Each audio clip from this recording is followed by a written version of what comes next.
This game, been a while, hasn't it? So originally this was going to be a video where I talk about Crash Team Rumble second season and all the pros and cons that came with it. But to everyone's surprise, they actually announced season 3 much sooner than expected, so I guess what better time to talk about it than now. Last time I talked about this game, I was not happy with where it was going. 3 months in of one single season and all we got was drip-fed content, uninteresting offerings and events, and ass-backwards practices like 24-hour day restrictions to limited time events, all of which were tied to an online-only game with its main selling point being its tedious battle pass system. By the end of its first season, I was ready to tap out, because if this is all we were going to get out of this game, there is no way in hell this thing was going to last for so long. So has season 2 really changed anything? Well, we have the new party mode, so what better place to start than there? For what it's worth, this is the best thing we've gotten out of this game so far. You know, as someone who has played his fair share of competitive lobbies and has long since grown tired of all the bullshit that came with it, this is a really nice change of pace. And I really do like the mini games they have on standby. Speedrun is perhaps my favorite because of how fast you can go. Get Lit is also pretty cool. You get to light all the candles surrounding the arena. What's Cooking took some getting used to, but it's not really that bad. All you do is gather food ingredients and stuff it all into a giant pot. Dig It is probably the worst of the lot because by the time you get to the third wave, no one will be able to catch up to you. The aim of the game is to gather all the bones and build a giant skeleton of some sort. It sounds fine, but in execution, I can't be bothered. They introduced Balloon Bound sometime later, and from what I've played, it's okay. There's different balloons lying around, and you have to jump on the different balloons based on what the prompt gives you. Not the best of the lot, but it's still fine. Any game that isn't Dig It is alright with me. So yes, the party mode does check out,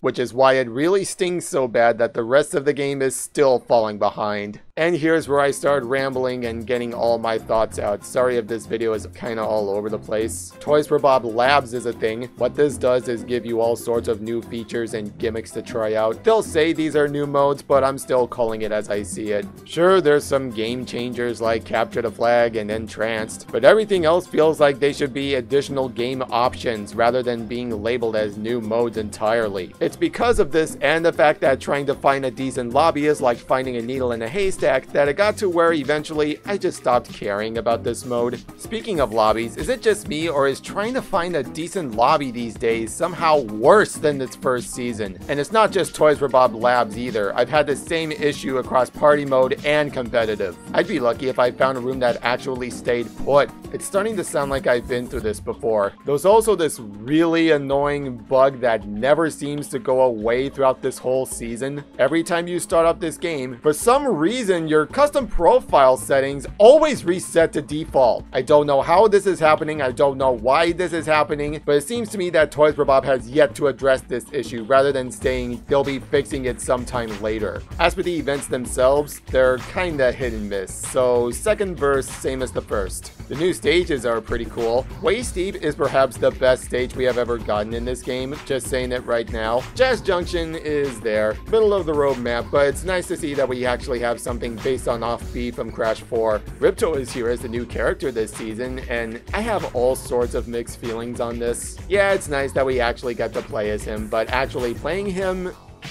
I've seen better. His moveset is fine on paper. He has his standard fireballs, which we'd come to expect. The lightning strike and tsunami waves are cool, but I don't think it really fits the tone of whatever kind of game this is. A lot of people have been saying Ripto is one of the worst characters we've gotten, and I kinda see it. He's up there with Brio as far as I'm concerned. There's also the fact that they gave us Ripto well before introducing Spyro, which kinda rubs me the wrong way. But you know, if season 3 is any indication, it's like they planned this all along or something. Bad guy comes in to cause trouble and they seek outside source to help out. Almost like they're repeating the plot of Ripto's Rage. But it's not like anything in the game itself indicates that. The only way you'd know what's going on is if you're following Toys for Bob's blog page and all the comics that come with it. And speaking of events, yes, by the time Ripto rolled around, the 6-item daily limit is still in place, which is what prompted me to get this video in production as soon as possible. I did not like this restriction in the first season, and I still still hate the fact that it's here to stay.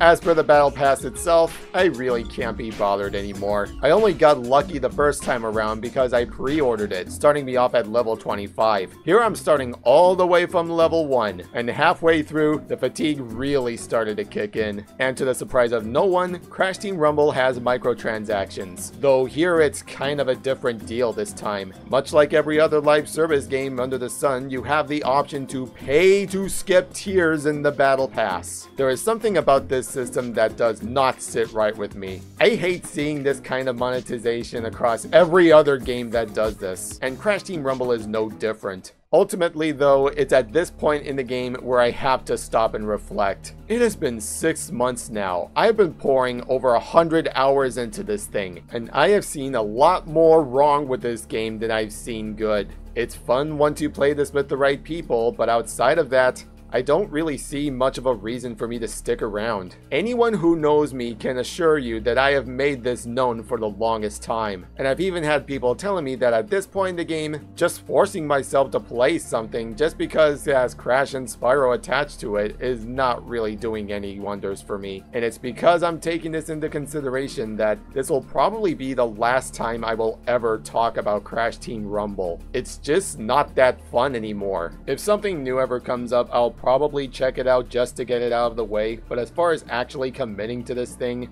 I'm out. I'm done. You had me and you lost me. Season 3 is gonna have to do something really significant to win me back, and I'm not just talking Spyro or Laura. I just do not have the time or patience to be grinding through this game any longer, and constant arguing with the community hasn't really helped things either. Long story short, I'm just exhausted, and I just want to put this game behind me and not have to worry about it any more than I already have. No offense to anyone at Toys for Bob, I'm sure they're all amazing people who has given us great games in the last few years, but this one just isn't it. If this is the kind of game that works for you, more power to you. You keep at it, soldier. But as for me, I think I've had enough.